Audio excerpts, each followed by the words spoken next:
16 जून 2013। यह वही दिन था जिस दिन केदारनाथ घाटी में भीषण आपदा आई थी। इसी दिन केदारनाथ की धरती पर मंदाकिनी नदी का वो प्रलय देखने को मिला था जो आज से पहले कभी केदारनाथ में नहीं हुआ था। बाढ़ का पानी इतने स्तर तक चला गया था कि रास्ते में जो चीज भी आती गई वही पानी में विलीन हो गई। जब ये आपदा हुई तब वहां पर बहुत सारे लोग शरण लिए हुए थे। बाढ़ के कारण अनेकों लोगों ने जिंदगी से हाथ धो दिया था, लेकिन इन्हीं के बीच कुछ ऐसे व्यक्ति भी थे जिन्होंने इस घटना को अपनी आंखों से देखा और महादेव की कृपा से जीवित भी बचे। ऐसी ही एक कहानी एक रामकरण नाम के व्यक्ति के साथ भी हुई थी। उसके और उसके परिवार के साथ जो आपदा में हुआ उसे सुनकर हर कोई अंदर से झकझोर गया। जब आप इस कहानी को सुनेंगे तो आप भी हैरान रह जाएंगे। लेकिन आगे बढ़ने से पहले अगर आप भी केदारनाथ जाना चाहते हैं तो इस वीडियो को एक लाइक करके कमेंट बॉक्स में सच्चे दिल से हर हर महादेव जरूर लिखें। आपको यहां जाने का अवसर जरूर प्राप्त होगा।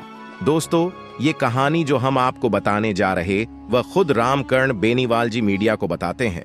वे बताते हैं कि केदारनाथ घाटी में आई प्रलय ने रास्ते में आने वाले सभी मंदिरों और पहाड़ी को तहस नहस कर दिया था। इस बाढ़ में हजारों की संख्या में लोग बह गए, जिनमें से कई लोगों के शव कभी मिले ही नहीं। 10 साल बाद तबाही के केंद्र में रहे केदारनाथ की उस विभीषिका को याद करते हुए रामकरण बेनीवाल बताते हैं कि किस तरह उस बाढ़ ने उनके परिवार को हमेशा के लिए तोड़ दिया। वह आगे कहते हैं कि मैं अपनी पत्नी और 5 अन्य लोगों, मेरे 2 भाई, उनकी पत्नियां और एक अन्य व्यक्ति के साथ 9 जून 2013 को राजस्थान के अपने घर जो कि जोधपुर में था वहां से केदारनाथ के लिए चला था। मेरे बच्चे पढ़ाई और अन्य कामों में व्यस्त थे, इसलिए उन्होंने हमारे साथ नहीं आने का फैसला किया था। मेरी पत्नी, जिनका नाम छोटा देवी था, और मैं उस घटना के दिन से पहले तक 3 मुख्य धाम बद्रीनाथ, यमुनोत्तरी और गंगोत्री जा चुके थे। तब केवल केदारनाथ ही जाना बचा था, जिसके बिना इन धामों की यात्रा अधूरी थी। 16 जून को हम केदारनाथ के पवित्र मंदिर पहुंचे। वहां पूजा अर्चना करने के बाद हम नीचे की तरफ रामबाड़ा चल पड़े थे। अभी हम रास्ते में ही थे कि बहुत तेज बारिश होने लगी। हम करीब शाम 5 बजे रामबाड़ा पहुंचे और रात वहीं गुजारने का फैसला किया। रात को हम अलकनंदा नदी के किनारे पर बैठकर राम नाम का जप कर रहे थे कि अचानक मुझे नदी और पास की चट्टानों से बहुत तेज आवाज सुनाई पड़ी। नदी के साथ बहुत बड़े बड़े पत्थर लुढ़कते हुए नीचे आ रहे थे और वो इतनी उग्र हो चुकी थी कि उसने अपनी चपेट में इंसानों को ले लिया था। तभी एक दुखद घटना भी हो गई जो कि पूरी जिंदगी याद रहने वाली थी। हुआ कुछ ऐसा था कि मेरी पत्नी और एक भाभी भी उस भीषण बाढ़ में बह गई।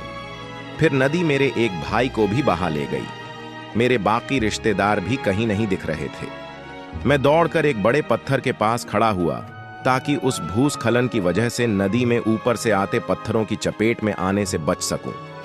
मैंने देखा कि जिन पहाड़ों पर पेड़ थे वो उतनी आसानी से नहीं पानी में गिर रहे थे जितने कि वो पहाड़ जिन पर कुछ नहीं था या केवल पत्थर मौजूद थे। मैं तेजी से दौड़कर उन पेड़ों वाली एक पहाड़ी के एक पेड़ पर चढ़कर उसकी शाखा से लिपट गया। मेरी आंखों के सामने कुछ ही दूरी पर पूरा का पूरा पहाड़ नदी में समा रहा था। ये देखकर मेरा दिमाग सुन्न पड़ गया। जो सब देखा वो मेरा दिमाग प्रोसेस ही नहीं कर पा रहा था। वहां जम जाने वाली ठंड थी और मेरे कपड़े भी गीले हो चुके थे। मेरे आसपास कुछ और लोग भी पेड़ों से चिपके हुए थे, लेकिन कोई एक शब्द भी नहीं बोल रहा था। सभी उदास और निराश थे। पेड़ पर चढ़ने के दौरान मेरा कंधा उखड़ गया था, लेकिन किसी तरह मैंने उसे ठीक किया। आज भी मेरे कंधे में दर्द होता है। वो प्राकृतिक आपदा थी जो भगवान की मर्जी से हुई थी। मैं उसे एक ट्रेन यात्रा की तरह याद करता हूं, जहां सफर के दौरान सभी यात्री आपस में बातें करते हैं पर अपना स्टेशन आने पर उतर जाते हैं। शायद केदारनाथ मेरी पत्नी का वो आखिरी स्टेशन था। अब मैं अपना समय ध्यान, योग और भगवान का नाम लेकर गुजारता हूं ताकि वो घटना मेरा ध्यान न खींचे।